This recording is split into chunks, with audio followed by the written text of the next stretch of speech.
going on, dudes and dudettes? It is Deadbolt here, me and some more SCP reactions, and today we got SCP-3108, the Nerfing Gun, by a different channel today. Their art style seems to be similar to the infographics shows that I've been watching. SCP, here, I'll put it over here, SCP Explained Story and Animation. I've just recently gotten into the realm of SCP videos with animation in it. You know, I've only ever watched the Vulgans videos, even when I was in high school. So I didn't know these were a thing until, you know, they got recommended to me, but these look pretty cool. Today, SCP-3108, the Nerf, and the thumbnail, looks like a Nerf gun.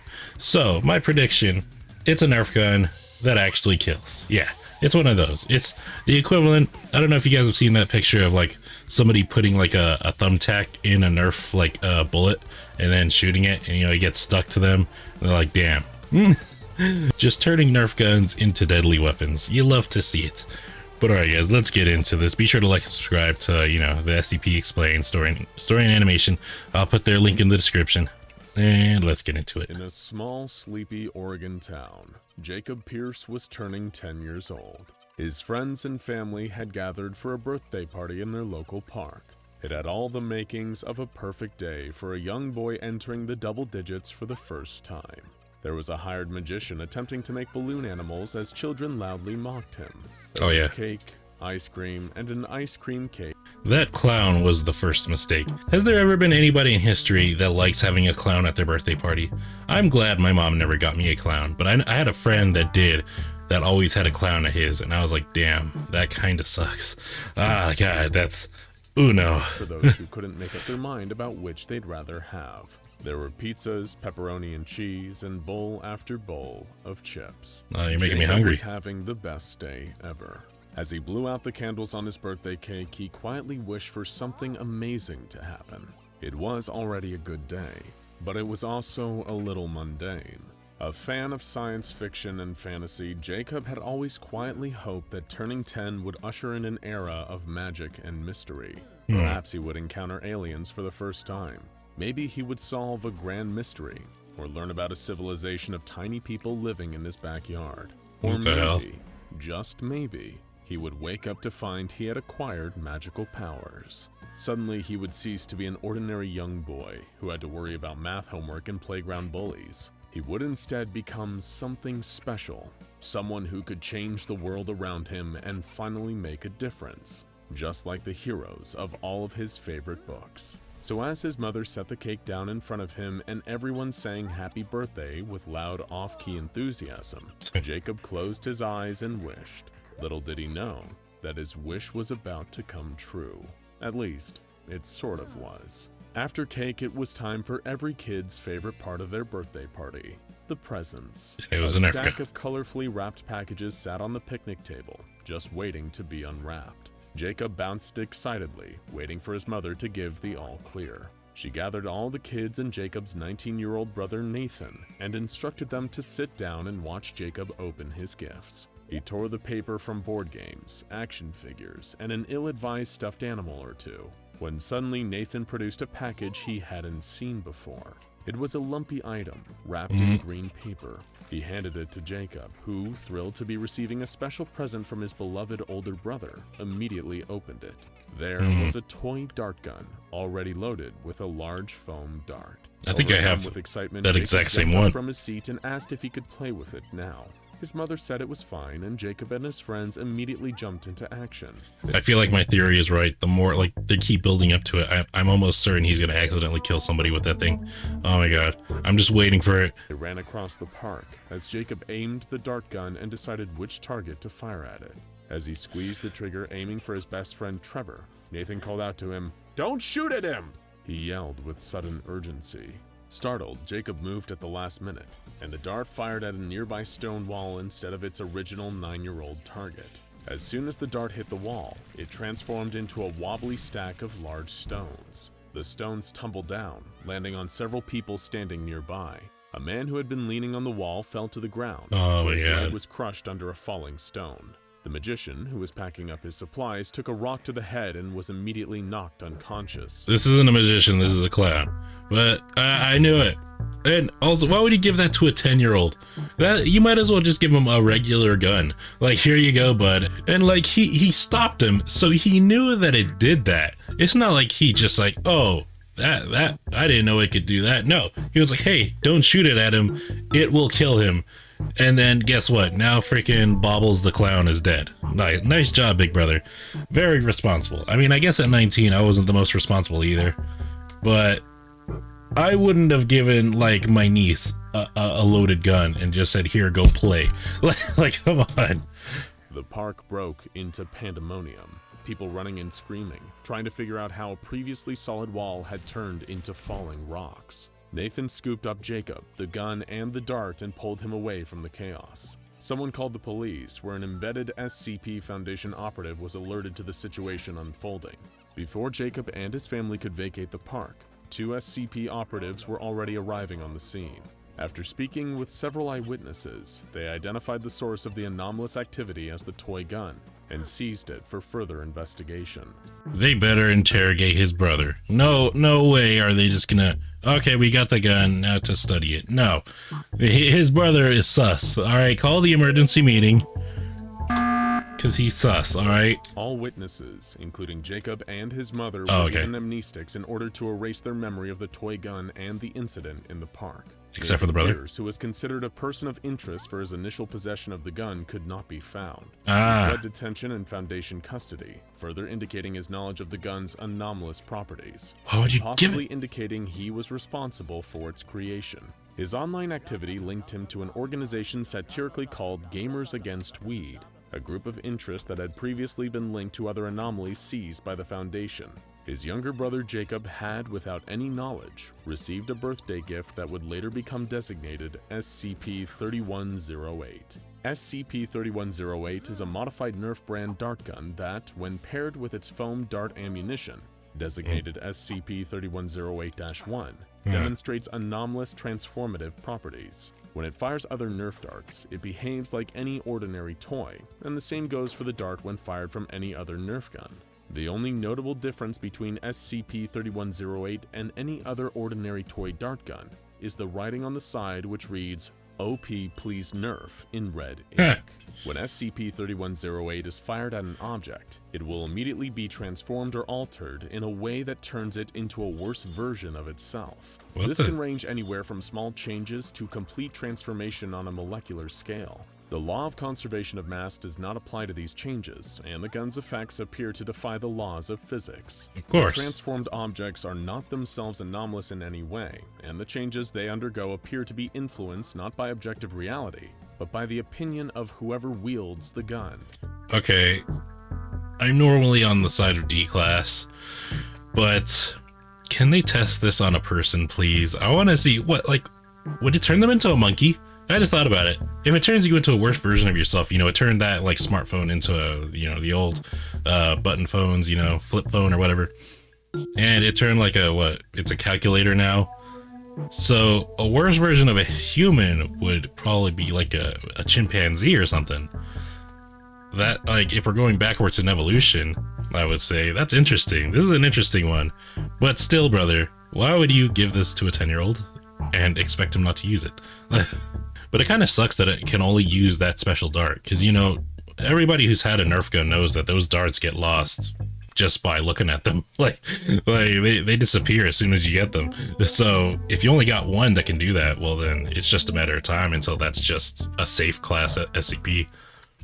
Whatever the person firing SCP-3108 thinks would make the target worse is what comes to pass. An external examination of SCP-3108 revealed that it is made of a steel outer shell with decorative bronze inlays. It can be physically damaged but resists any attempts to take it apart. Security Officer Silva attempted to take it apart with his hands during a round of tests, but before he could break open the shell, he found his hands had transformed into a pair of rubber gloves. They hung limp and useless from his wrists as he flopped them around yelling for assistance. Officer Silva was promptly placed on leave, and no more attempts to disassemble SCP-3108 has been made since.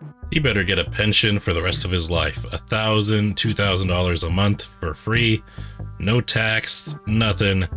Alright, if I get my hands turned into freaking rubber gloves, I better get something for that. Alright. Aside from this one instance, SCP-3108 does not have any effect on objects that are not directly hit by its dart.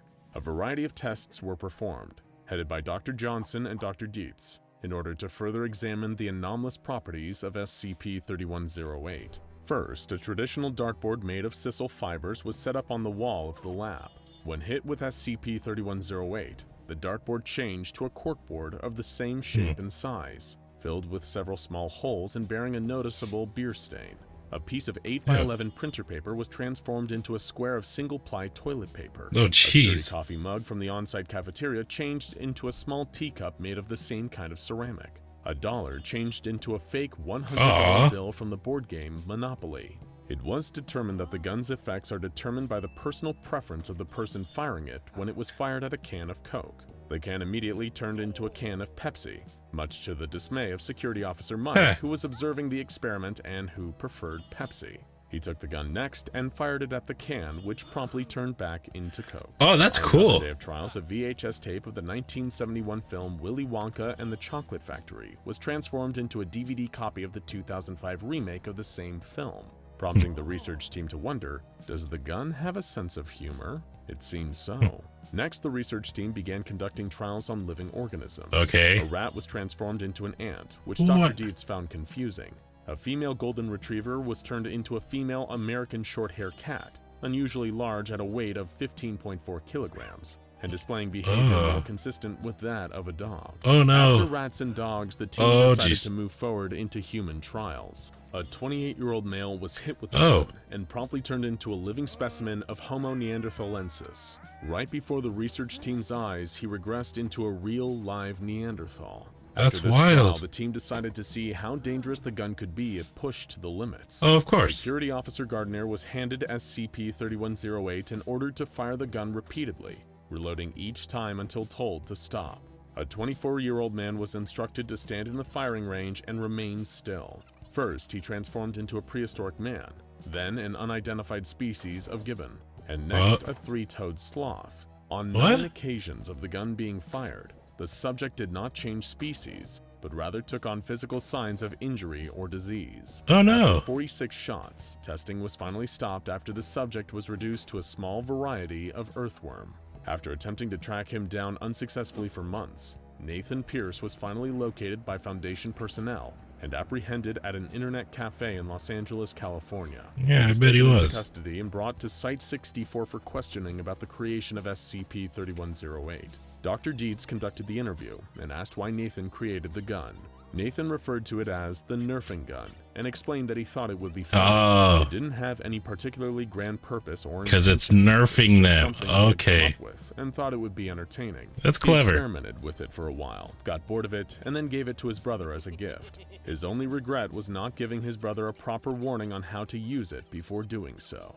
Yeah, like, how are you smart enough to make this, like, reality warping gun, but not smart enough to think, hey, maybe this isn't the best thing for a 10-year-old to have?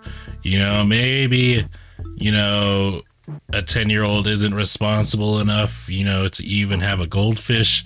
Yeah, you know, at least train him with it. Like, you know, I know there's, like, you know, in the South and, you know, more like country areas, kids, you know, they shoot guns all the time. They go hunting and stuff.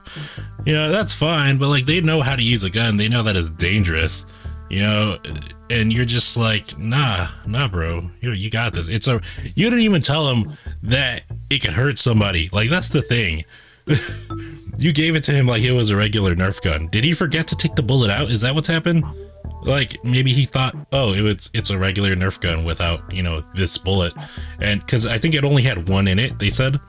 So maybe, but still, this brother, he's smart but dumb at the same time. Dr. Dietz applied a little pressure, insisting that the anomaly was dangerous and could turn people into invertebrates. This stopped the interview cold, as Nathan became visibly distressed. He insisted that it was never intended to be used on people, but for low-level mischief. He concluded the interview by saying, "Why would you turn a joke into a torture device?" and demanded that Dr. Dietz leave his cell and stop speaking to him. Nathan Pierce was later released from custody, and the containment procedures for SCP-3108 were updated with this new information in mind. SCP-3108 is contained in the standard anomalous containment vault in Site-64, and is not allowed to be removed from said vault except for use in experiments. Proposed testing must be approved by Dr. Johnson and Dr. Dietz before it can be conducted. The gun may not be stored while loaded, and the foam dart is stored in a separate containment vault. During any and all testing, SCP-3108 is only to be handled by Site-64 security staff. Only one officer may hold and fire the object at a time, while a secondary officer observes and watches for potential accidents or any unapproved use of the item. Researchers and D-Class personnel are not permitted to fire the gun, due to concerns about safety and security. Yeah, of course. It may not be used under any circumstances in cross-testing with other SCP objects. It is also forbidden from use in any testing on humanoids, as this is now considered an ethics violation. How would you use the Nerfing gun if it ever fell into your hands? And what do you think would happen? I wouldn't. Let us know down in the comments, or we'll shoot and make your comments terrible. Now go check out Irresistible Pickup Artist SCP-3512 The More You Know, and top 8 SCP objects you actually want for more dark and often hilarious anomalies. Oh, I definitely need to check those videos out. But like, I feel like this is one of the few SCPs where like, I wouldn't even want. Like, I mean, other than like, the, you know, the ones that can destroy the whole universe. You know, of course, those ones. But like, you know, some of the SCPs, you know, they could come in handy. You know, they could be helpful. They could be, you know, dastardly. You could use them for that. They can benefit you, is what I'm saying. And this one doesn't. Like, what are you gonna do with it other than inflict harm on others? You know, like if I have a can of Coke, I like Coke, and I shoot it, it's gonna turn into Pepsi. Like, yeah, I don't dislike Pepsi, but it is worse than Coke. Like, I don't. It's just like, it's only going to inhibit you. Like what? I want to upgrade my microphone. I shoot it. Boom. Now it's, you know, a worse microphone.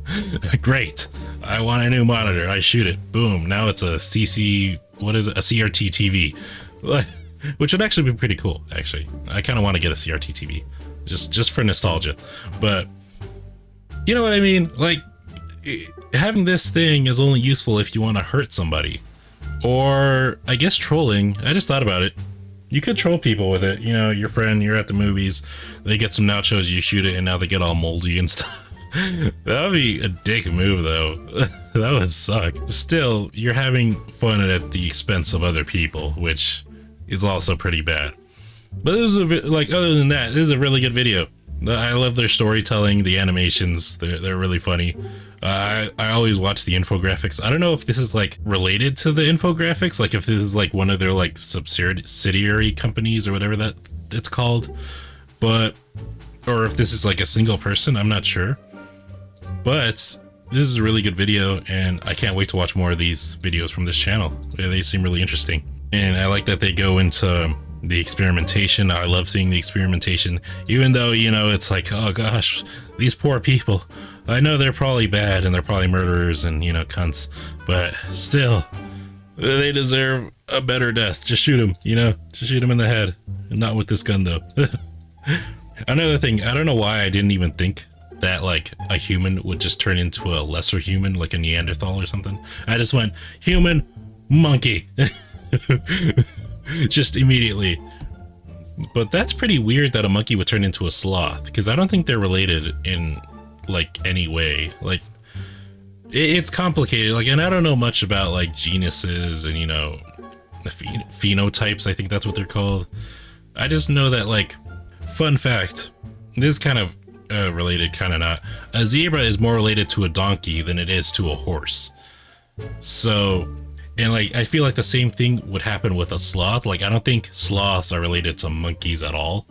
But at the end of the day, that guy did turn into a worm at the end. So I don't think it's turning things, like, I don't think it's reversing evolution. I think it's just worse, even if this thing that it turned in, I mean, it turned that dog into a cat, and you know, cats and dogs, they're not related at all. So yeah, I don't know why I'm trying to apply real world science and logic to a reality warping magical SCP device.